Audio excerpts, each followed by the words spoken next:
कथा भागवत प्रांगण है, जहाँ पे 7 दिन से रसमय कथा का रसपान हो रहा है। सिद्धेश्वर महाराज का ये आंगन है, प्रांगण है। यहाँ पे चमत्कारों का वर्णन अभी पूनम बुआ जी ने किया, हमने आके भी देखा, स्वयं संदर्भ में लिया, क्षेत्र देखा, तो काफ़ी चमत्कार यहाँ पे रहे हैं। हमारे साथ देवी ममता किशोरी जी जुड़ रही हैं, न्यूज़ 24 पे स्वागत है आपका। पहली बार आपको हम अपने चैनल पर ले रहे हैं। दीदी जी इंट्रोडक्शन चाहेंगे, अपना इंट्रोडक्शन दें। पिछोर में भी पहली बार आपको देखा है। जी हाँ, तो मैं ममता किशोरी श्री धाम वृंदावन से हूँ और मूलतः मैं भागवत और श्री राम कथा की प्रवक्ता हूँ। और बस यही है कि सभी आप जैसे भाइयों का सहयोग है, भरपूर प्रेम है और आप सभी लोग चाहते हैं कि मैं कथा आगे लेके जाऊँ और वक्तव्य मेरा आगे चलता रहे। तो यदि आप सभी का सहयोग रहेगा तो निरंतर मैं इसी तरह से आजीवन भागवत कथा या राम कथा धारा प्रवाह हमेशा बोलती रहूँगी। आपका पिछोर में आगमन हुआ, पिछोर विधानसभा है और अपने आप में एक बड़ा इतिहास है। यहाँ का अगर हम वर्णन करें तो काफ़ी ऐतिहासिक भी और धार्मिक यात्रा है, काफ़ी पर्यटन स्थल चारों तरफ मौजूद हैं। जैसे अभी बात करें तो कन्हैयानाथ, कमलेश्वर सरकार, धार महोदय, यहाँ पे पास में सब भोलेनाथ के स्थान लगे हुए हैं। तो आज 7 दिन का ये कार्यक्रम आपका चला, यहाँ पे जो समिति थी व्यवस्थापक से कैसा आपको स्नेह प्रेम मिला, इसके बारे में क्या कहना है? सबसे पहले तो मैं आपको ये बता दूं कि आप केवल पिछोर को ही धार्मिक नहीं कह सकते हैं, क्योंकि जैसे ही हम अपनी सीमाओं को लांघ के और आपकी इस मध्य प्रदेश की धरती पे कदम रखते हैं तो एक धार्मिक प्रवृत्ति या आस्था वो हृदय को प्रभावित करने वाली है। और समस्त आपकी इस पावन धरा को मेरा कोटि कोटि प्रणाम है, क्योंकि जगह जगह ऐसे तीर्थ स्थल और एक जो अद्भुत चीज़ मैंने यहाँ देखी है वो यह है कि एक प्राकृतिक का अद्भुत सौंदर्य है, जिसमें पर्वत, वृक्ष, झरने, देव स्थान, देव शक्तियों के स्थान, ये सब बहुत सर्वोपरि है। तो बहुत अच्छा लगा और प्रथम बार ही आना हुआ, लेकिन लगता नहीं है कि मैं पहली बार आई हूँ। जैसे ही आप लोगों से सबसे बातचीत हुई और जिस तरह से आप लोगों ने इतना मेहनत से ये कार्यक्रम का आयोजन किया और इतनी मेहनत लगन से इतनी व्यवस्था की, तो सबके लिए मैं एक बार पुनः व्यासपीठ से सभी कार्यकर्ताओं का, आयोजकों का और विशेषतः देवतुल्य जनता का आभार व्यक्त करती हूँ और बहुत बहुत साधुवाद देती हूँ। बहुत आनंद आया और बहुत अच्छा लगा। सिद्ध स्थान है, आपने सुना यहाँ पे? जी हाँ। महिमा भी देखी, 7 दिनों में बहुत कुछ पता चला होगा आपको। तो क्या कहना है स्थान के बारे में आपका? देखिए, सिद्ध स्थान जो होती है या सिद्ध कोई शक्ति जो होती है, उनके बारे में वर्णन करना शब्दों में या वाणी से तो असंभव होता है, लेकिन जो अनुभूति अंदर से होती है उसको केवल हम महसूस कर सकते हैं। और वास्तव में ये सब था, क्योंकि जैसे ही मैंने यहाँ पे कदम रखा था तो एक अद्भुत आभास हुआ और उस चीज़ को मैंने महसूस किया है। तो इसमें कोई डाउट नहीं है, नो डाउट कि यहाँ कोई देव शक्ति है यानी है। तो ऐसी देव शक्ति को, सिद्ध स्थान को मेरा कोटि कोटि प्रणाम है, नमन है। भागवत व्यासकर्ता देश में हैं, जी हाँ। पुरुष महिला तमाम प्रकार के देखने को मिलते हैं, एक से एक विद्वान जिनकी बड़ी बड़ी महिमाएँ, बड़ी बड़ी छवि, अपने अपना अनुभव रहा है। लेकिन मुख्य उद्देश्य आप व्यास गद्दी के माध्यम से जो भागवत कहने का आपका जो लिहाज तरीका है, जो आप कह रही हैं, एक बार हम जानना चाहेंगे अपने चैनल के माध्यम से कि भागवत कहने का मुख्य उद्देश्य आपका क्या रहता है? जैसे आपकी भागवत को युवा भी सुनते हैं, कुछ बहनें भी सुनती हैं, वरिष्ठ शक्ति भी होती है।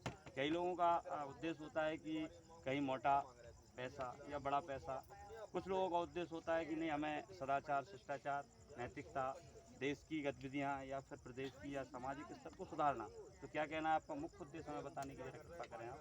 देखिए, भागवत कथा कहना मेरे बहुत बचपन की बात है। बचपन से ही मैं लगभग 6 वर्ष की थी, तब से मैं यह प्रवाह बोल रही हूँ। लेकिन जब मैं समझदार हुई तब से ये पता लगा है कि सिर्फ भागवत बोलना या प्रवचन करना यहाँ तक सीमित नहीं है। हम अपने राष्ट्र को देखते हैं तो शुरुआत हमारी समाज से होती है, और जिस समाज से मैं हूँ या सभी समाजों के लिए जो सर्वोपरि विकास की बात करें तो अपने समाज का ही स्तर उठना चाहिए।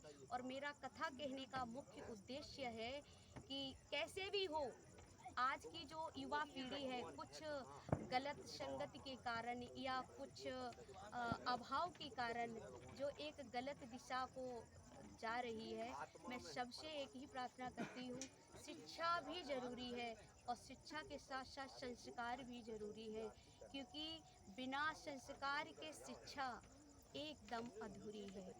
तो धार्मिक आयोजनों से, धार्मिक ग्रंथों से, हमारे जो सद्ग्रंथ हैं उनसे हमें अपने जीवन जीने की कला का पता लगता है। और जब तक हमारे अंदर धार्मिक प्रवृत्ति नहीं होगी हम पूर्णतया अपना विकास नहीं कर सकते।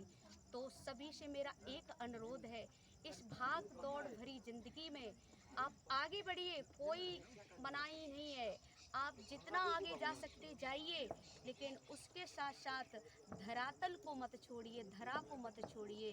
और धरातल का मतलब होता है कि जब एक बेटा अच्छी शिक्षा पाके अच्छी जॉब के लिए बाहर निकलता है तो कहीं ना कहीं वो अपने धरातल को छोड़ देता है, यानी अपने माता पिता को छोड़ देता है, क्योंकि शिक्षा को ही सर्वोपरि मान करके और शिक्षा को ही बढ़ावा दे करके वो इतना आगे निकल गया कि अपने माता पिता का ख्याल रखना भी भूल गया।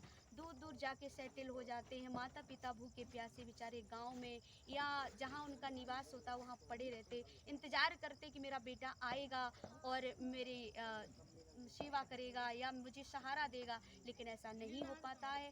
तो सभी युवा पीढ़ी से मेरा विशेषतः यह अनुरोध है, शिक्षा में बढ़िए, सर्वोपरि बढ़िए और अच्छे कार्य करिए, लेकिन संस्कारों को मत भूलिए। हमारे माता पिता, हमारे गुरु, हमारा गांव, हमारा शहर, हमारी धरती हमारे लिए बहुत मायने रखती है, तो इनका भी ख्याल रखें और अपने भविष्य का भी ध्यान रखें। यही में हम सबकी भलाई है। आखिरी प्रश्न आपसे है, सामूहिक विवाह कन्या सम्मेलन इस कार्यक्रम से जुड़ा हुआ है, भागवतें होती हैं, आपने भी देखी हैं, आप करती होंगी, लेकिन यहाँ पे जो एक अच्छा कार्य, धर्ममय कार्य जो सबके सहयोग से होता है और बहुत ही सराहनीय कार्य है, सामूहिक विवाह कन्या सर्व जातीय सभी जातियों को लेकर यहाँ जुड़ा हुआ है।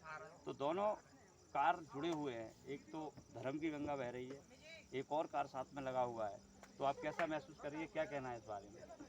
देखिए, आज की जो युवा पीढ़ी है जो अपने बारे में सोचते हैं या अपने फ्यूचर के बारे में सोचते हैं, तो यहाँ देख के मुझे यह अनुभव हुआ कि हर जगह ऐसा नहीं है। आज आप लोग और विशेष आकाश भाई, सत्यवादी दुबे जी, केपी भैया, आप सभी जो एक सराहनीय कदम उठा रहे हो समाज सेवा का, कहना बहुत आसान होता है, यहाँ पे बैठ के हम भी बहुत बड़ी बड़ी बातें भी बोल देते हैं, लेकिन जब बात करने की आती है तो बहुत पीछे लोग पाए जाते हैं। तो यह एक बहुत ही सराहनीय कार्य है और मैं तो कहूँ कि भाई हमेशा ऐसे ही लगे रहो, क्योंकि जो आप कार्य कर रहे हो और जिस समाज सेवा के लिए आपने संकल्प लिया है, ये कोई छोटी बात नहीं है, बहुत बड़ी बात है। मैं व्यासपीठ की ओर से सभी के लिए उत्साहवर्धन करते हुए, साधुवाद आशीर्वाद देते हुए बस भगवान से यही प्रार्थना करती हूँ, आपके अंदर ये संकल्प लेने की जो प्रेरणा है ये ईश्वर कभी कम ना करे और निरंतर आपको शक्ति दे, उत्साह दे, ताकि आप ऐसे भविष्य में हमेशा समाज के लिए तत्पर रहें, समाज का उत्थान करें, समाज को आगे ले जाएं और समाज सेवा करते हुए अपना नाम रोशन करें। ऐसी सेवाएं निरंतर देते रहें और एक समाज को संगठित करके जो आप ये कदम उठा रहे हैं, जो कन्या विवाह सम्मेलन का, तो भगवान से यही प्रार्थना है वो निर्विघ्न आपका सफल हो और आने वाले जो भी कार्यक्रम हैं वो आपके सफल हों। बस भगवान से ये प्रार्थना आपको शक्ति दे, धैर्य दे और हर चीज़ सहन करने की सामर्थ्य दे। बहुत बहुत धन्यवाद देवी ममता किशोरी जी।